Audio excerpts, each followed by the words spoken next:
ஒரு weight loss சூப்புங்க. தக்காளி வச்சு ஒரு 3 தக்காளி எடுத்து நல்லா அவிச்சிட்டு தோலை உரித்து எடுத்துட்டு அப்புறம் அதை நல்லா பிசைஞ்சு அந்த அவிச்ச தண்ணியை ஊற்றி அது கூட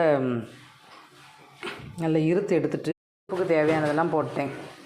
மஞ்சள் பொடி, உப்பு, ஜீரகப்பொடி, மிளகு பொடி, இந்த டேஸ்ட்டுக்கு காயப்பொடி போட்டு இப்போ கொதிச்சிட்ருக்கு.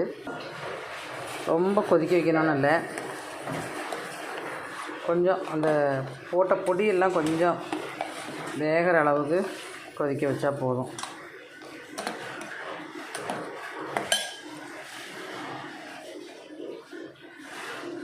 மல்லிப்பொடி கொஞ்சம் மல்லி இலை போட்டுருவோம். மல்லியை நல்லா வெட்டி போட்டுட்டேங்க.